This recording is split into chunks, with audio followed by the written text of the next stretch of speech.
안녕하세요. 저는 딸을 둘씩 두고 있는 아빠입니다. 지난 주말 날이 너무 좋아서 딸들이랑 손녀들이랑 소풍을 다녀왔어요. 집안에서 홀로 남자인 저는 우리 사랑하는 식구들의 기사 노릇을 톡톡히 하며 즐겼던 날이었습니다.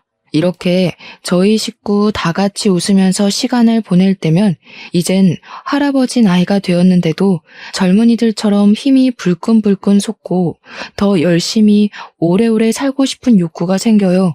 우리 애들이 제 삶의 이유라는 겁니다. 이 사랑스러운 아이들이 태어날 때부터 계속 그렇게 웃기만 하는 세월이었다면 얼마나 좋았을까 하는 아쉬움이 좀 있네요. 사람 인생이란 게 그럴 수 없다는 걸 알잖아요. 현재 너무 행복해서 가끔은 가슴 아팠던 일들을 잊고 일평생 행복했구나 그렇게 착각이 들기도 하는데요. 이런 저희 식구들에게도 가슴 아픈 사연이 좀 많습니다. 그중 일부를 오늘 이 공간에서 들려드릴까 합니다. 제게 있는 딸 둘은 2살 터울이에요. 장녀가 먼저 결혼을 했는데 결혼한 지 4년째에 이혼을 하고 저희 집에서 같이 살고 있습니다. 원래는 결혼이 좋다고 여기저기 추천하던 딸이었는데 불과 4년 만에 이혼이라는 파격적인 불행을 겪고 절대 재혼하지 않겠다고 마음이 돌아선 상태예요. 사위되던 놈이 바람이 나서 이혼을 한 거였거든요. 마음 안 좋게도 장녀에겐 딸이 하나 있는데 손녀가 가끔씩 아빠가 보고 싶다고 할 때마다 제 가슴이 다 아팠습니다. 장녀가 받은 이혼의 상처는 동네인 막내에게 따끔한 잔소리가 되어 돌아갔어요. 당시 아직 미혼이었던 막내에게 결혼은 하되 최대한 늦게 하거나 웬만하면 하지 말라고 틈날 때마다 추천을 했죠. 그걸 보면서 저는 아무런 조언도 보탤 수가 없었습니다. 사실 너무 기막힌 얘기겠지만 저도 이혼을 한 처지였거든요. 저 또한 장녀처럼 배우자의 불륜으로 이혼을 하게 된 경우였는데 불행 중 다행이었던 건 제 전처되는 사람은 스스로 능력을 키울 생각 없이 남자의 돈에만 기생해서 사는 성격이었기에 친권을 제가 가져올 수 있었습니다. 그래서 유일하게 집에서 남자인 저는 늘 딸과 손녀를 위해 살았어요.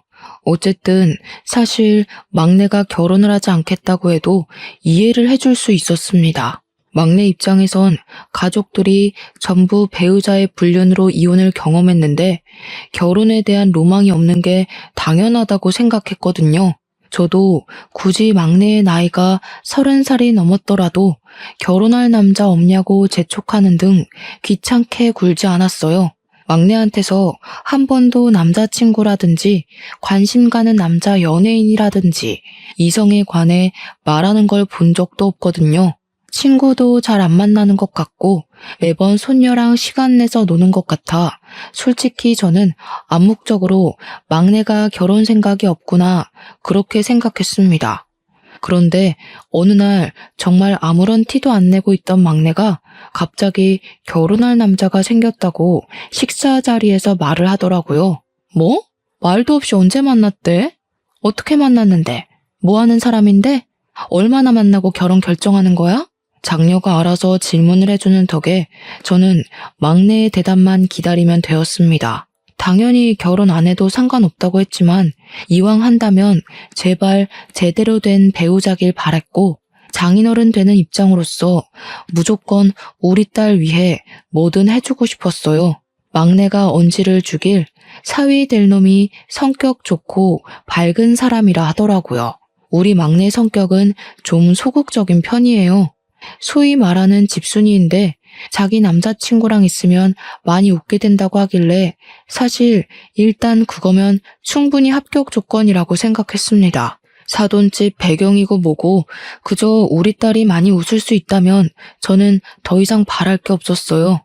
저랑 장녀가 이혼을 겪었다 보니까 서로 영혼이 통하는 게 얼마나 중요한 건지 알겠더라고요. 제발 막내딸 결혼만큼은 저희처럼 실패가 없길 바랬습니다. 그래도 장녀 입장은 동생 앞날이 그저 걱정인가 봐요. 축하보다는 세상에서 제일 쉬운 게 사람 마음 변하는 거라고 섣부르게 판단하지 말라며 단단히 경고 먼저 해주더군요. 계속되는 장녀의 잔소리가 좀 그랬는지 막내가 좀 기분 상해하는 것 같길래 일단은 제가 시간 날 때 소개해달라는 말로 상황 무마시켰습니다. 그리고 어느 날 딸과 함께 우리를 찾아온 총각이 있었는데 키도 크고 복장도 깔끔한 데다가 웃음이 참 시원시원한 총각이더군요. 아시겠지만 그자가 바로 제 사위된 놈입니다. 사위는 일단 한마디로 우리에게 너무 잘했습니다. 점수고 말고 할 것 없이 막내딸뿐만 아니라 우리 식구 전체를 웃게 하는 특유의 재능이 있었어요. 중개사 사업 때문에 이런저런 사람을 많이 만난다더니 그래서 사람 상대할 줄 아는 것 같더라고요. 작년은 사위의 재롱에 넘어갈 듯 말 듯 계속 경계했지만 막내와의 결혼을 반대하는 기색은 딱히 없었습니다. 그렇게 우리 막내딸의 결혼이 흔쾌히 성사되었고 분가를 하게 되었어요. 집에서 한 사람 겨우 없어졌을 뿐인데 꽤나 허전했습니다. 그래도 딸이 잘 살길 바래서 저는 여태 모아뒀던 목돈으로 예단비를 두둑하게 챙겨주었고 사위에게 고마운 마음과 우리 딸 잘 부탁한다는 의미로 차도 한 대 사주었어요. 막내는 사위랑 지내면서 성격이 많이 적극적으로 변해갔습니다. 원래 집에 전화를 잘 안 하는 무뚝뚝한 딸이었는데 결혼을 하고 나서는 거의 일주일에 3-4번 안부 전화를 하더군요. 그리고 어느 날 딸이 임신을 하게 되었다는 소식도 전화를 통해 듣게 되었어요. 너무 기뻐서 그 소식을 듣자마자 막내 얼굴을 보러 가려고 했습니다. 그런데 제 마음을 알아준 건지 그 주 주말에 사위랑 딸이 집을 찾아왔더라고요. 고생 많았네 공서방. 앞으로 바쁜 사람이 더 바빠지게 생겼구먼. 그래도 좋은 소식이 일찍 들려서 내가 얼마나 기쁜지 몰라. 아유, 제가 뭐 한 게 있나요? 앞으로 고생은 다 가은이가 할 텐데 걱정이에요. 저도 제 나름대로 최선은 다할 것이만 남편 역할 잘 못 해내면 어쩌나 그게 요즘 제일 큰 고민이기도 하고요. 장인어른이 좀 많이 알려주세요. 저희 부모님은 먼 지방에 계셔서 도움 청하기도 어렵네요. 당연하지. 앞으로 아빠라고 생각하고 얼마든지 나 찾아와도 돼. 어려워하지 말고 뭐든 필요하면 말만 하고. 사위는 그렇게 유난 떨며 집을 들른 후 별다른 연락이 잘 안 왔습니다. 자주 연락하던 막내도 연락이 뜸하길래 몸이 좀 안 좋은가 걱정이 되었어요. 저는 식당 일을 하고 있어서 가게를 비우기가 애매해 막내 집에 가볼 수가 없었는데 제가 종일 막내 걱정하고 있는 걸 장녀가 알아챈 건지 어느 날 막내 집에 한번 내다보고 오겠다고 하더라고요. 저는 장녀에게 너무 고마웠어요. 가는 김에 막내딸이 좋아하는 레드향 귤 좀 사가라고 돈도 쥐어줬습니다. 그렇게 막내 집을 다녀온 장녀가 잠깐 옷 갈아입는 사이 5살짜리 첫째 손녀가 혼자 막 종알종알 대었는데 제가 응? 뭐라고? 하면서 안아주니까 손녀가 하는 말이 제 심장을 쿵 떨어뜨렸습니다. 할아버지, 이모 우울증이래요. 근데 우울증이 뭐예요? 이모가 엄마 안아서 막 울었어요. 우울증이 오는 거예요? 우울증이라니 역시 우리 막내가 지금 많이 안 좋은 상태인 건가 싶었어요. 그 타이밍에 바로 장녀가 돌아왔길래 저는 장녀한테 막내가 우울증 걸렸다는 소리 뭐냐고 조급하게 물었습니다. 그러니까 장녀가 임신하면 기본적으로 감정 기복이 심해지는 거라고 그렇게만 말해주더군요. 저더러 바람난 엄마가 자기들 가졌을 때 감정 들쑥날쑥 안 했냐고도 하대요. 하도 오래돼서 저는 그런 것도 가물가물했습니다. 일단은 사위랑 문제 있는 건 아니라고 하니까 식겁해서 마음을 놓긴 했죠. 하지만 딸이 우울하다고 밥도 제대로 못 챙겨 먹고 있을까봐 너무 걱정되더라고요. 몇 날 며칠을 고민하다가 결국은 딸이 아닌 사위한테 전화해 방문하겠다고 저녁 한 끼 같이 먹자고 했고, 약속을 가야 하는 당일은 제 김치찌개 식당 문을 닫았습니다. 사위가 아직 퇴근 전이라고 하길래 우리가 먼저 딸아이의 집에 당도했었어요. 초인종을 누르자 잠시 뒤 막내가 나왔는데, 막내는 생각보다 건강한 모습으로 우릴 반겨주었습니다. 푸른 배를 안고 나와 아빠 하면서 보고 싶었다고 먼저 안아주더군요. 그런데 저는 그게 더 걱정되었어요. 사실 우리 막내가 이렇게 애교 부릴 줄 아는 애는 아니거든요. 일이 먼저 애정 표현을 하는 것 보니 많이 힘들긴 한 것 같아서 안쓰러웠습니다. 저는 개인적으로 막내에게 용돈도 챙겨주었어요. 사위한테도 따로 줄 거니까 혼자 쓰라고 말이죠. 그리고 우리는 제 차로 이동을 해 사위가 예약해 놓은 식당으로 향했습니다. 저는 차를 끌었기 때문에 반주는 못하고 장녀랑 사위만 술 한 잔씩 기울였죠. 맛있게 밥을 먹고 이제 둘을 집에 내려준 뒤 우리는 그만 돌아가려고 하는데, 막내만 차에서 내릴 뿐이고 사위는 안 내리더라고요. 그러면서 사위가 제게 부탁하는 어조를 보였는데요. 장인어른, 죄송하지만 제가 일이 있어서 그러는데 혹시 좀 태워다 주실 수 있나요? 여기서 10분밖에 안 걸리는 곳이거든요. 그래? 아니, 다 늦은 밤인데도 집 구하는 사람들이 있어? 웬만하면 내일로 잡지 그랬어, 피곤하게. 제가 돈 많이 버는 이유입니다. 아무래도 사업이 사업인지라 고객 시간에 맞추는 게 고수익 유지하는 비결이거든요. 젊을 때 돈 많이 벌어놔야 되지 않겠습니까? 그래야 가은이도 호강시켜줄 수 있고, 우리 딸과 훗날 태어날 손주를 위해서 일부러 밤낮으로 일을 뛴다는 사위가 기특해 보였습니다. 몸 생각 좀 했으면 좋겠다는 걱정은 뒷전으로 한 채 저는 사위를 태워주기로 했어요. 10분 거리인데 어중간하게 택시 타기도 그렇잖아요. 그래서 저희는 막내에게만 인사를 하고 그만 출발하려고 했습니다. 그런데 사위가 잠시만요 하더니 차에서 내려서 막내에게 포옹을 해주더라고요. 뭐라고 하는지는 안 들렸지만 둘이서 중얼중얼 뭐라고 대화를 하는 것 같더니 사위가 웃는 얼굴로 올라타면서 출발해달라고 했습니다. 딸한테 문단속 잘하고 무서우면 불 켜고 자도 된다고 했다네요. 사위가 이렇게 딸 걱정을 많이 해주고 있는데도 불구하고 딸에게 우울증이 찾아왔다는 건 임신이란 게 정말 힘든 일이기 때문이겠죠. 부디 고된 시간을 홀로 견뎌야 하는 제 딸이 우울증에 무너지지 않기만을 속으로 바라고 또 바랬네요.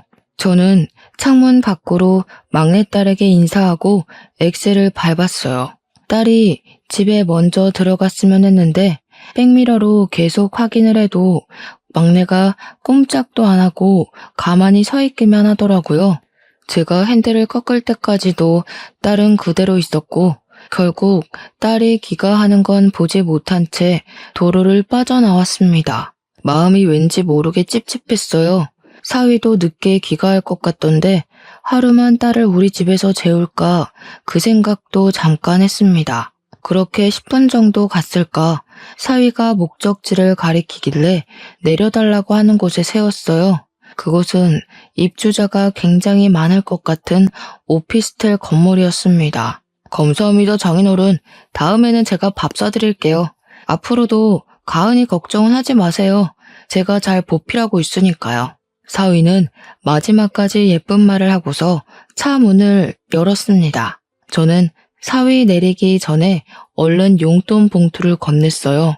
그러니 사교성 좋은 사위가 술까지 들어가서 그런지 제게 고맙다고 진한 포옹을 해주더라고요.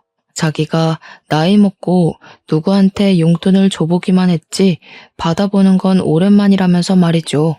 어떻게 보면 우리 딸이랑 또래라서 제겐 아들과 마찬가지인데 그 소리를 들으니까 자식이 하나 더 생긴 것 같은 기분이 들었어요. 그날 사위에게 마음의 문이 조금 더 열리기도 했습니다. 그렇게 며칠 후 딸에게서 오랜만에 전화가 왔어요. 다들 자는 시간에 전화를 했더라고요. 혹시 무슨 일이 있나 싶어 급하게 전화를 받았는데 정작 안에서는 아무 소리도 안 들렸습니다. 저는 몇 번이나 딸 이름을 더 불렀어요. 그러던 중 딸이 겨우 낸 것 같은 목소리로 뭐라고 중얼거리는 걸 들었습니다. 자리에 앉아 음량을 키우고 다시 제대로 들었는데 그 순간 살려달라고 우는 소리를 하는 딸의 음성이 들렸어요. 깜짝 놀란 저는 무슨 일이냐고 묻기도 전에 아빠가 바로 가겠다고 말한 뒤 사위에게 전화를 걸며 막내 집으로 향했습니다. 사위는 또 늦은 시간에 일이 있는지 전화를 넘기기만 해서 제가 그냥 119에 신고를 했어요. 119보다 제가 먼저 집에 도착했는데 정말 앞불싸였습니다. 초인종을 눌러도 딸이 나올 수 없다는 사실을 잊었어요. 급하게 사위한테 다시 전화를 했지만 이젠 사위 폰이 꺼져 있다는 기계 음성만 들렸습니다. 문을 두드릴 수도 없었어요. 그런다고 딸이 나올 수 있는 상황도 아니었고 주민들만 다 깨울 뿐일 테니까요. 그래도 다행히 119를 빨리 불렀던 탓에 5분은 넘기지 않고 문을 딸 수 있게 되었습니다. 물론 그 5분마저 제겐 5시간 같은 느낌이었지만 말이에요. 소방관이 문을 따주자마자 제가 제일 먼저 안으로 들어갔습니다. 침대 아래로 쓰러져 있던 딸은 이미 의식 불명이었고 양수가 터져서 침대랑 옷이 다 젖어 있었습니다. 저는 의식 없는 딸을 붙잡고서 눈 좀 떠보라고 만졌는데 소방관이 딸의 상태를 체크하더니 빨리 병원으로 옮기는 게 급선무라고 들것에 싣고 나섰어요. 그렇게 병원에 내려서 저는 딸아이 한번 만져볼 틈도 없이 수술실로 보내야 했습니다. 딸이 수술실을 들어가는 사이에도 내내 의식을 못 찾아서 제가 얼마나 속이 터졌는지 몰라요. 너무 상황이 위급하니까 의사한테 무슨 일이 일어났다는 건지도 못 들었잖아요. 양수가 터져도 괜찮은 건지 우리 딸이 혹시 많이 위태로운 상황은 아닌지 그런 걸 전혀 알지를 못했으니 하염없이 기다리는 그 시간이 정말 지옥 같았습니다. 그저 수술이 무사히 끝나기만을 바라는 게 제가 할 수 있는 최선의 기도였어요. 다행히도 제 목숨이 달아나는 일은 일어나지 않았습니다. 개운한 얼굴로 나온 의료진들이 제게 딸과 손녀 목숨에는 지장이 없다고 말씀해 주셨어요. 대신 딸 뱃속에 있던 손녀는 조기 출산이라서 바로 인큐베이터 행이 되었다고 합니다. 일단은 둘 다 살아서 얼마나 하늘에 감사했는지 몰라요. 만약 딸이 잘못되었다면 저 정말 제 스스로 무슨 짓을 벌였을지 모릅니다. 저는 밤새 딸 옆을 지키면서 마음의 안정을 찾은 뒤 몇 번이나 더 사위한테 전화를 걸었습니다. 역시나 꺼진 폰이라고 하더군요.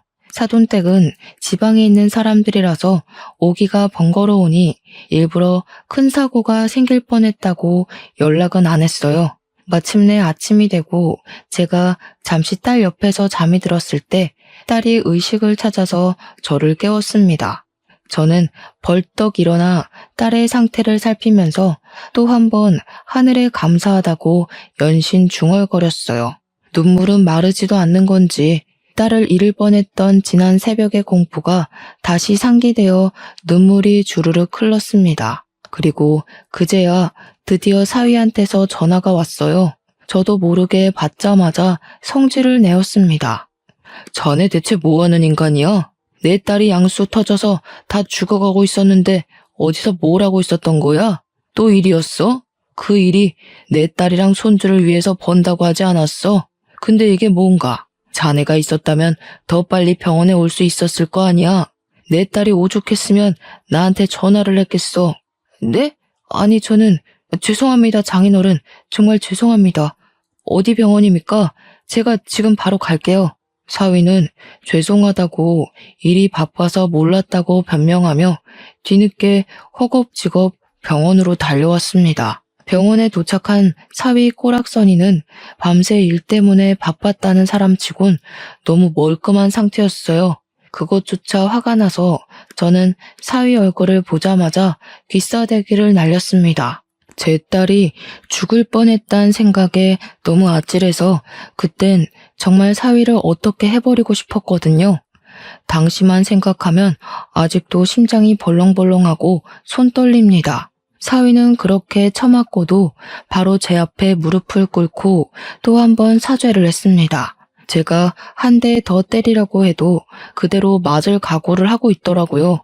그런 사위를 보면서 한편으로는 그저 열심히 일해서 자기 가족들 잘 먹고 잘 살게 하려고 했을 뿐일 텐데 사위가 무슨 잘못이 있을까 싶었어요. 그래서 2대까진 때리지 않았습니다. 사위는 일어나라는 제 말에 뒤늦게 일어서서 제 딸을 살폈어요. 딸에게도 손을 잡으며 사과를 청하더군요. 근데 딸도 사위에게 화가 단단히 난 건지 사과를 받아주지도 않고 고개를 돌려버렸습니다. 아마 딸이 그날은 일을 안 가면 안 되겠냐고 했었을 것 같은 감이 왔어요. 저는 화 좀 식힐 겸 잠시 화장실을 나갔다가 다시 병실로 돌아갔습니다. 그런데 가는 길에 자판기 쪽에 누구랑 통화하고 있는 사위를 목격했어요. 뭔가 곤란한 분위기 같아 보여서 혹시 일 때문에 그러는 건가, 내가 괜히 실수를 한 건가 싶어서 건물 귀퉁이에 몰래 숨어들었습니다. 그래서 오늘은 거기서 잘 거라고? 안 돼. 그럼 나 혼자 자란 말이야? 나 혼자 자는 거 무서워하는 거 알잖아. 알지. 근데 이번엔 어쩔 수가 없어. 이틀은 와이프 옆에 있어줘야 돼. 장인어른 화나셨다니까. 나 뺨까지 맞았다고. 어이없다. 양수 터진 게 뭐 유별난 일이라고. 우리 엄마도 나 낳기 전에 양수 터졌는데 멀쩡하게 살아있어. 그거 흔한 일이야. 이미 장인어른 눈 돌아서 내 변명 아무것도 안 통해. 이번만 봐줘. 네가 전화 받지 말라고 해서 이사달 난 거잖아. 서러워서 진짜. 거기 딸 낳았다고? 내가 아들 낳아줄 테니까 내 옆에는 태어날 때까지 있어줘야 돼. 알겠지? 명백히 사위 목소리였습니다. 사위는 우리 막내에게나 보여줬던 목소리로 아주 달큼하게 다른 여자랑 통화하고 있었어요. 믿을 수가 없었습니다. 그동안 우리 딸을 위해서 일하느라 등골 빠지고 있는 중인 줄 알았더니 다른 여자한테 눈 돌리느라 바빴던 거였어요. 화가 치밀어 한 발자국도 떼지 못했더니 통화를 마치고 오는 사위와 그대로 마주쳤습니다. 사위는 악소리를 지르며 혼자 나자빠지더군요. 그 꼴은 도둑이 제발 저려 쫄아있는 모습과 같았습니다. 뭘 그렇게 놀라나? 누가 보면 죄 지은 줄 알겠어. 나 몰래 뭐 허튼 짓이라도 했던 거야? 아니요. 그럴 리가요. 근데 언제 오셨어요? 방금 오신 거예요? 사람 실없기는. 그럼 방금 왔지. 내가 뭐하러 여기 가만히 서 있었겠어? 아까 때린 건 미안했네. 내가 너무 흥분해서 그랬던 거니까 자네가 이해해줘. 분명 충격적이고 놀랄 일이었지만 일단은 사위의 불륜을 당장 아는 체를 하면 안 될 것 같아 더 너털하게 웃어 보였습니다. 사위는 저를 경계하는 것 같다가도 제가 우리 딸 좀 잘 부탁한다고 손을 잡아주니 금방 본래 가면으로 돌아오더군요. 사위는 바로 우리 딸 곁을 지키러 자리를 뜨고 저는 그 가식적인 모습에 너무 열이 받아서 사위 나가자마자 표정 싹 바꾸고 어딘가로 전화를 걸었습니다. 과거에 제 이혼과 장녀 이혼 상담을 맡아줬던 변호사에게 연락했어요. 이혼 전문 변호사에게 이혼 사건으로 3번이나 의뢰를 하는 건 사실 정말 창피한 일이라고 생각을 하는데요. 덕분에 변호사란 귀한 인맥을 얻지 않았나 싶긴 하네요. 그 변호사도 변호사 되고 제가 첫 의뢰였다고 하더라고요. 제 이혼권을 담당했을 땐 생초짜였는데 장녀 이혼권에서는 제법 신입의 티를 벗었었고 이번에 막내 건으로 연락했을 땐 아주 장성한 변호사 팀장으로 성장했더라고요. 어떻게 보면 참 아픈 인맥이지만 그래도 저와 장녀를 대차게 승소시켜준 변호사이기에 저와 잘 지내고 있는 사이였습니다. 아직도 그 변호사에게는 고마워서 제가 변호사님이 가게로 오면 음식을 공짜로 대접하기도 했죠. 우선 간단한 안부를 주고받은 다음 저는 바로 막내 사정의 사실을 알렸고 변호사는 제게 이것저것 조언을 해주었습니다. 저는 사위가 불륜이라는 것이 정확하게 드러나면 뒤도 안 돌아보고 당장 이혼시킬 생각이었어요.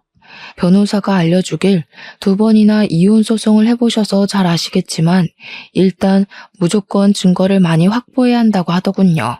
그 뒤로 저는 식당을 장녀에게 맡기고 손녀가 어린이집을 간 시간만 자리를 비워서 사위를 미행했습니다. 사위랑 막내 사는 신혼집은 1층이 부동산 사무실이고 2층이 자가인 집인데요.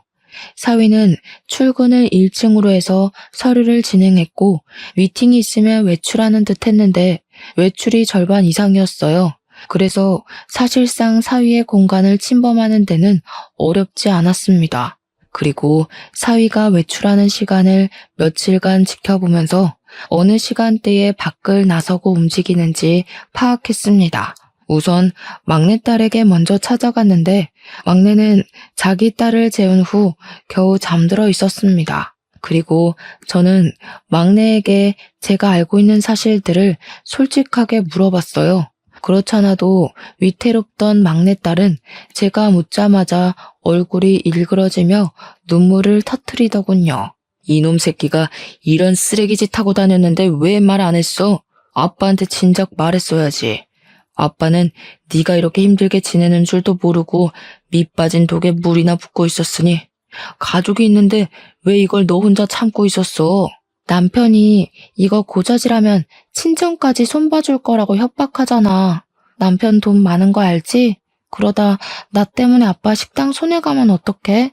우리 딸도 지켜야 되고 내가 할 수 있는 게 없었어. 보니까 막내는 사위에게 협박당하면서 불륜을 강제로 숨겨주고 있었던 듯 했습니다. 너무 속상했어요. 이혼을 해본 사람 입장으로서 막내의 마음을 이해하지만 제가 충분히 힘이 되어줄 수 있는데 막내가 오히려 저를 걱정해줬더라고요. 좀 더 벌이가 괜찮아서 시위 같은 놈 쉽게 짓누를 수 있는 힘이 있었다면 막내가 저에게 과감히 기대었을까 문득 제 신세를 후회하기도 했습니다. 그렇다고 돈으로만 그 썩을 놈을 해결할 수 있는 건 아니잖아요. 돈이 있었다면 빙빙 둘러가지 않고 손쉽게 처리할 수 있었겠지만 빙빙 둘러가야 하는 만큼 더 고통스럽게 망하게 하겠다고 결심을 했어요. 저는 막내에게 사위랑 대화할 때마다 녹음하라고 그럼 내가 다 알아서 해주겠다고 일러뒀죠. 불쌍한 우리 막내딸, 저한테 잘 사는 모습 보여주려고 했는데 그저 미안하다고 울기만 하더군요. 좀 소극적이고 무뚝뚝하더라도 나쁜 소리 한번 안 해보고 산 착한 딸인데 그런 내 딸에게 이런 고충을 겪게 한 사위를 절대 용서하는 일은 없어야겠다고 다시 한번 마음을 다잡았습니다. 그 상놈 새끼 때문에 내 딸이 매일 눈물 흘렸을 걸 생각하니 저는 참고 참았던 부하가 치밀어 올라 눈에 뵈는 게 없어졌어요. 저는 딸에게 1층까지 딸 수 있는 마스터키를 받아서 내려갔고 사위가 오기 전에 사무실을 열고 들어갔습니다. 단 한 번도 도둑놈처럼 자물쇠를 따고 누군가의 공간을 침입한 적이 없었는데 이 세상이 더러운 놈에게는 더러운 방법으로 접근해줘야만 속 시원하다고 하는 것 같더라고요. 그렇게 몰래 침입한 사무실을 뒤졌는데 황당하게도 제가 뒤적거릴 필요도 없이 손쉽게 불륜 증거물을 찾을 수 있었습니다. 제 딸 말이 남편은 일적인 공간을 침해받는 걸 안 좋아해서 한 번도 1층에 내려가 본 적 없다고 하더군요. 그래서 그런지 사위 사무실은 그야말로 내 딸이 모르는 여자의 흔적이 덕지덕지 묻어 있었어요. 그냥 휴대폰 렌즈를 들이미는 곳마다 증거물이 쏟아졌어요. 속옷이나 머리카락, 여자 화장품, 같이 찍은 사진까지 아주 불륜 창고 그 자체라고 해도 과언이 아니었죠. 사진 찍다가 또 한 번 성질이 난 저는 주변 물건들을 죄다 바닥에 던져버렸습니다. 그리곤 딱 봐도 제 딸은 바르지 않는 색깔의 립스틱을 들고서 사위 컴퓨터 모니터에 글씨를 썼었어요. 이제부터 지옥 갈 준비나 하라고 말이죠. 그렇게 사무실을 나왔는데 문득 사위가 지난날 내려달라고 했던 오피스텔이 떠올랐습니다. 상간녀랑 통화하던 내용을 들어보면 어딘가 모르게 두 집 살림을 하고 있는 기운이 물씬 풍긴다고 생각했는데 설마 그곳에서 두 집 살림살이라도 하는 건가 싶더군요. 그게 만약 맞다면 정신 나간 놈이 겁대가리까지 상실했던 거죠. 감히 장인어른한테 두 집 살림하는 곳으로 발에다 달라고 한 거잖아요. 그런 확신이 들자 거길 안 찾아가면 안 되겠더라고요. 일단은 사위가 그곳에 있는지 없는지 몰라서 사위한테 전화를 했더니 마침 오피스텔에서 일 중이라네요. 주로 거기서 일을 더 많이 한다고 하면서 능글맞게 답을 하는데 정말 뻔뻔함을 보았네요. 저는 전화를 끊자마자 그곳으로 달려갔습니다. 사위가 있는 곳이 몇 호실인지 몰라서 그 오피스텔 앞에서 주야장천 사위 나오길 기다렸어요. 눈 빠지게 기다리던 순간 사위가 웬 아가씨랑 팔짱 끼고 나오는 걸 목격했죠. 직접 눈으로 보니까 과거의 제 이혼과 장녀의 이혼 트라우마까지 떠오르면서 손이 떨리더군요. 그래도 세 번째인지라 제법 저는 침착하게 대처를 할 수 있었습니다. 황급히 그걸 사진으로 찍어서 증거를 남겼죠. 그렇게 변호사랑 같이 증거 수집 및 고소 과정을 면밀히 살폈는데요. 제가 사위 직업이 잘 나가는 중개사라고 변호사한테 일렀던 적이 있었거든요. 그런데 변호사가 뜬금없이 그것에 중점을 두면서 수상해 하더라고요. 아버님, 혹시 그 중개사가 개인 사익 없이 공정하게 거래를 하던가요? 어딘가 찝찝한 구석은 없었어요? 글쎄요. 제가 사위 일할 때 같이 있어 본 적이 없어서 그런 건 잘 몰라요. 일하는 척 하면서 불륜 저지른 것밖에는. 뭔가 다른 게 있는 거예요? 다른 게 있을 확률이 클 것 같네요. 이런 부류의 사람들은 대개 공정한 거래는 안 할 겁니다. 이건 제가 따로 알아보고 연락드릴게요. 사위분 명함 있으세요? 변호사는 제가 사위 명함을 받아서 그 자리에서 바로 사위한테 전화를 걸었습니다. 그리곤 지인에게 소개받아서 연락한다면서 전세 건물 좀 몇 개 보려고 한다고 사위랑 시간 약속을 잡았죠. 며칠 후 변호사는 직접 발로 뛰어 사위를 만났고 같이 건물을 돌았다고 하더군요. 전세계약 고객이 오랜만에 들어온 건지 사위는 특유 재능 있는 말발로 변호사를 데리고 다니며 건물들을 소개했고 그런 사위에게 변호사는 자신의 직업을 숨기고 그저 취준생이라고만 했다 합니다. 취준생이라는 말에 사위는 더 거만해졌다고 하더군요. 변호사에게 소위 깡통 전세인 건물들만 소개를 하면서 언변으로 변호사의 눈을 속이려 들었다네요. 누가 봐도 여기다 전세금을 내고 계약을 하면 돈을 돌려받지 못할 게 뻔한데도 마치 대단한 건물인 척, 없어서 계약 못하는 건물인 척 변호사한테 사기를 치며 거래를 시도했다고 합니다. 그때 임대인도 같이 있었는데 사위랑 같이 손잡고 뻔뻔하게 변호사를 사기 행위를 했대요. 모든 걸 녹음하고 있던 변호사는 그걸 토대로 다시 사무실에 돌아와 사기죄 또는 사기 방조죄 등 형사 처분까지 준비를 했습니다. 변호사는 이 증거들을 토대로 사위를 구속시키고 중개사 자격을 박탈시킬 수 있는 전세 사기로 고소를 할 예정이래요. 그리고 이 와중에 하늘이 저희를 돕는 건지 전세 사기로 좀 더 확실한 증거물을 찾던 중 황당하게도 사위가 과거에 전세 사기로 한번 신고당했던 적이 있다는 것도 발견을 했습니다. 그때는 합의가 이루어졌는지 피해 금원을 피해자에게 돌려주면서 상황이 크게 안 커진 듯 보였어요. 이미 신고를 당했음에도 똑같은 짓을 또 하다니 사위를 너무 믿었던 지난날의 과오가 너무 후회가 되었어요. 당연히 저는 사위와 합의를 볼 생각이 없었습니다. 변호사도 이런 상습적인 놈에게는 합의로 넘어가주면 안 된다면서 분명 신고당한 것 말고도 여러 번 사기를 저질렀는데 안 걸리고 있는 놈일 거라고 추측하더군요. 만약 이게 사기 혐의가 인정되면 10년 이하의 징역에 처해진다고 하는데 변호사가 사위는 상습 사기라서 아마 형량이 그 정도는 확정일 것 같다고 해줬어요.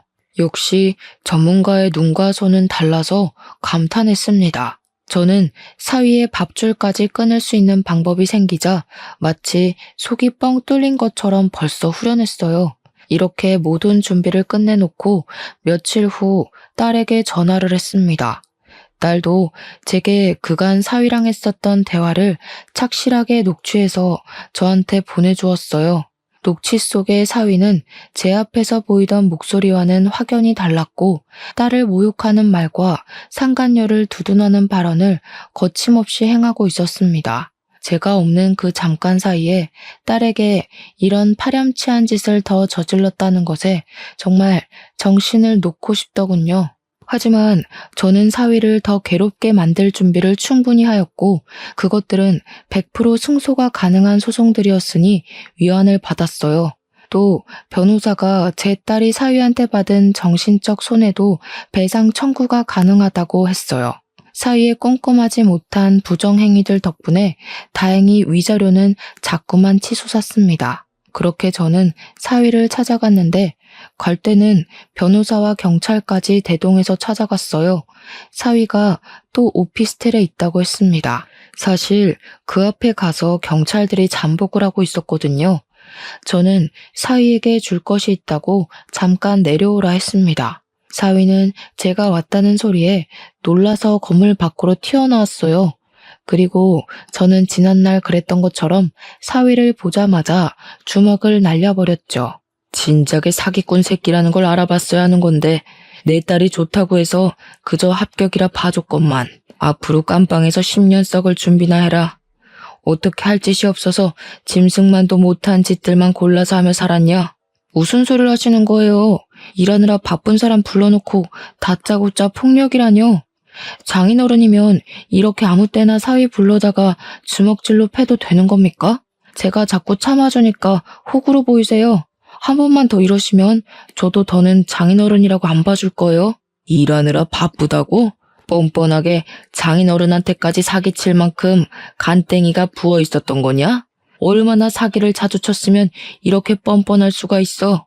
네가 그동안 내 딸이랑 나한테 무슨 짓을 했는지 다 알고 왔어. 전세 사기도 쳤던 놈이라며? 앞으로 너한테 돈 잃을 피해자들처럼 너도 돈에 쪼들려 살아봐라.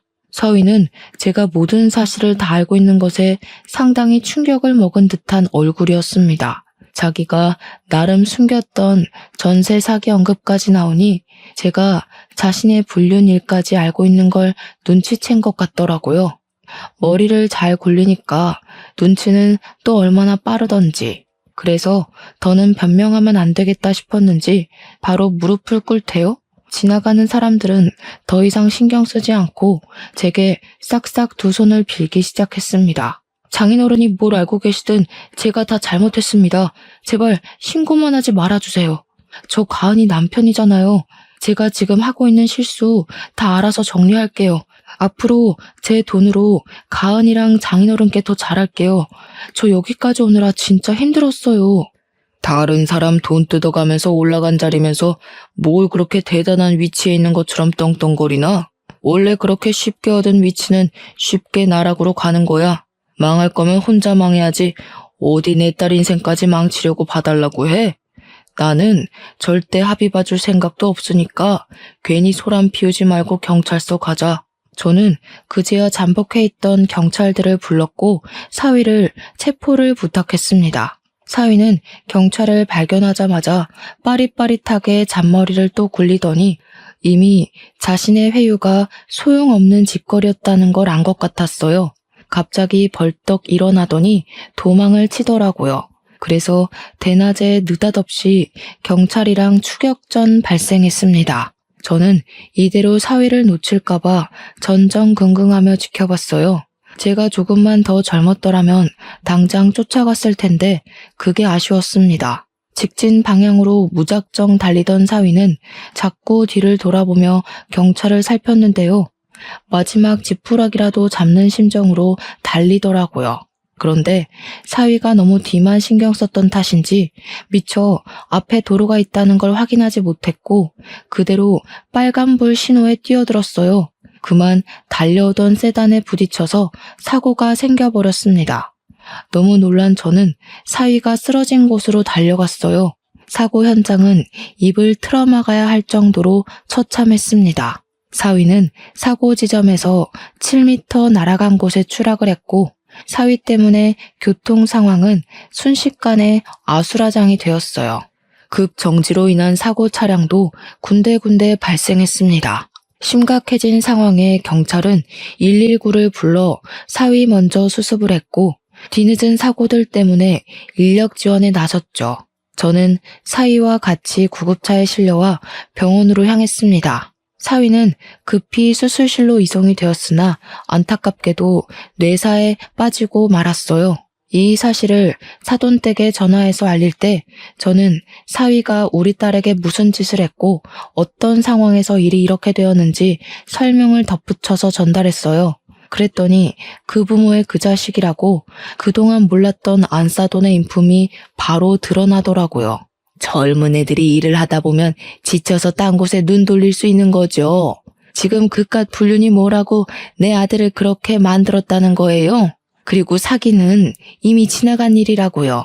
어떻게 장인어른이랑 사람이 사위를 그런 식으로 매장시킬 수가 있어요?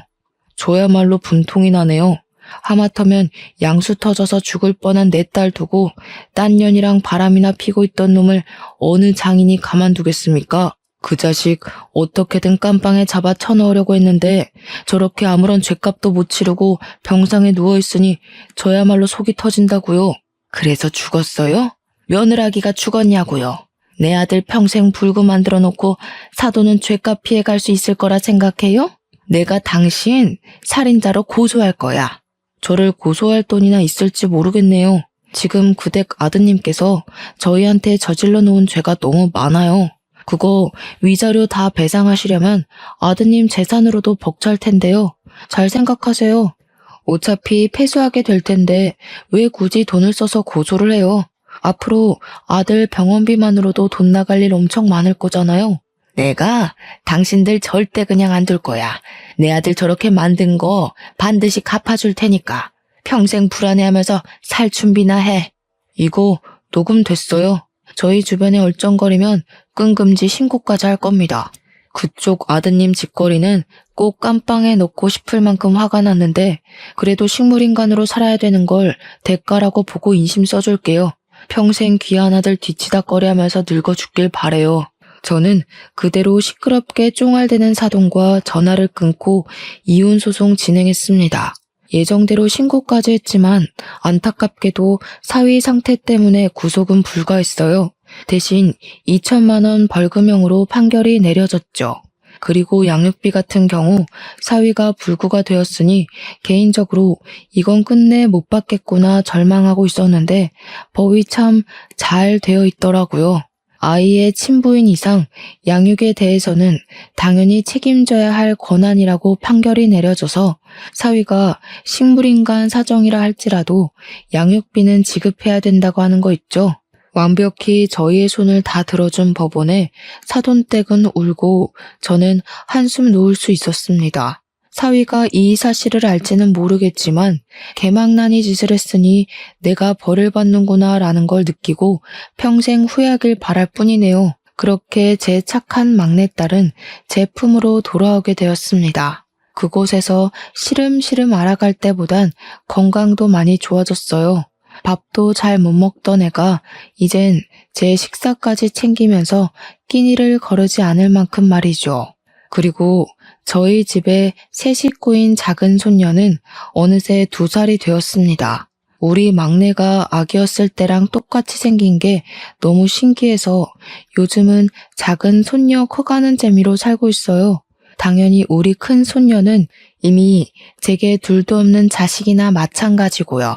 어쩌다 보니 저희 집에 여자 식구가 더 늘었는데 동네 주민분들이 식당에 와서 이런 모습을 보면 다들 저더러 혼자 남자라서 외롭겠다고 안쓰럽게 보더라고요.